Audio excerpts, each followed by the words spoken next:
আল্লাহ তাআলার কাছে সবাইকে যেতে হবে এবং ফিরে আসার আর কোনো সুযোগ থাকবে না। অতএব আমরা কয়েকটা প্রস্তুতি নিতে পারি বা নেওয়া উচিত আমাদের। নাম্বার 1, আমার ইমানটাকে একটু পরখ করা, যে আমার ইমানটা আসলে ঠিক আছে কিনা, আমার বিশ্বাসটা, আমার ফেথটা ঠিক আছে কিনা, কোনো ত্রুটি আছে কিনা, এটাকে নিয়মিত কারেকশন করা, বিশ্বাসটাকে, ইমানটাকে ঠিক করা। নাম্বার 2, ভালো কাজ দিয়ে গোটা জীবনকে সাজাবার চেষ্টা করা, যে আমার প্রতিটি কাজ হয় ভালো নয় মন্দ, হয় নেকামল হিসাবে গণ্য হবে না বদামল হিসাবে গণ্য হবে।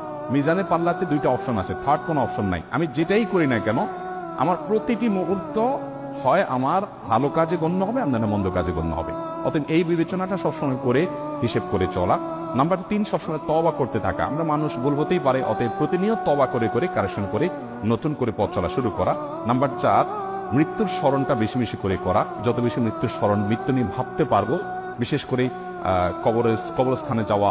মাঝে মধ্যে কোনো মানুষ মারা যায়নি, তারপর আপনি কবরস্থানে চলে গেলেন আত্মীয় স্বজনের কবর জিয়ারত করার জন্য, কিছুক্ষণ দাঁড়ালেন, তাদেরকে সালাম বিনিময় করলেন, আপনার ভিতরে ভাবোদয় হবে যে আমাকে একদিন আসতে হবে এই জায়গাটাতে।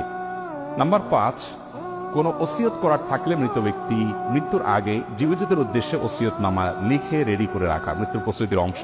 এবং সেটা একজন মানুষ তরুণ বয়স থেকে যুবক বয়স থেকেই করতে পারেন, কোনো অসুবিধা নেই। এবং নাম্বার 6, আল্লাহর কাছে ইমানের উপরে অটল থাকার জন্য দোয়া করতে থাকাই। আল্লাহ আমাদের সবাইকে আমাদের জীবদ্দশায় আখিরাতের প্রস্তুতি গ্রহণ করে দুনিয়া থেকে যাওয়ার তৌফিক দান।